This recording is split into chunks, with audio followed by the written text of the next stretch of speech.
What's up, everybody? Welcome back to another episode of the Plus Money Sports Betting Podcast. My name is Q. You can follow me on all socials at Bets by Q. And of course, this podcast is brought to you by Black Sheep Betting, where it is a dog's world. Few links in the description. One is for the VIP. That is where I drop all of my official plays. All right? It's a place where value trumps volume. Look, we've got a lot going on in the betting world in these next few months, all right? 25 games left in the NHL season, a few more weeks until March Madness, and then, of course, spring training is up and rolling as we move into the MLB season. So I've got a few packages, a little bit of something for everybody, okay? So check that out. I'd love to have you in the VIP, but if not, check out the second link. That is for the free Discord chat. It is hosted by Will from the Double Fault Tennis Podcast. Check that out as well. It's just a place to hang out, share bets, celebrate wins, cope with the losses. We're closing in on 1,000 members there, building a winning community. Come join us. We talk sports 24/7, 365, every hour of every single day.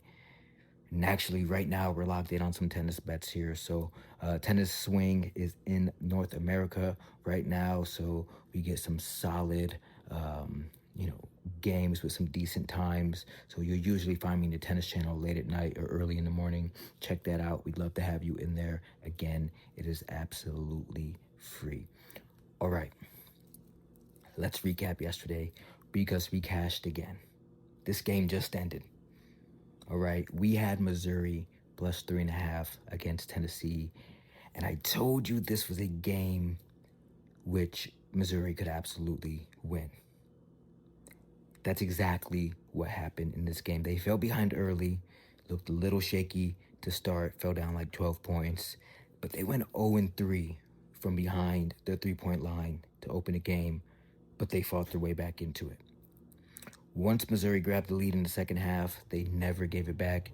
Huge performance by T.O. Barrett, 28 points, career high for him, completely took over when they needed it. I mean, he looked like the dude from LMFAO out there. I mean, just this kid was on fire all night. Missouri does what they do best. They win at home, another ticket cashed, plus 3.5.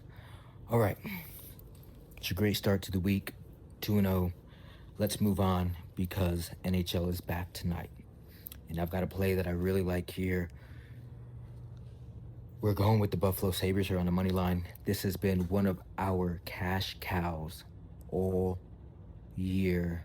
And tonight they play the New Jersey Devils in New Jersey. This is more of a trajectory and momentum spot than anything else, okay? Buffalo is arguably the hottest team in hockey as they headed into the Olympic break. Ripped off a massive run that pushed them firmly into the playoff picture. They sit 32, 19-6, 25 games left. This is the exact part of the season where real playoff teams begin to separate themselves from the pack. That is what I think is going to happen here today because the biggest edge here is depth, and that's what Buffalo has. They're not relying on one superstar to carry them, okay?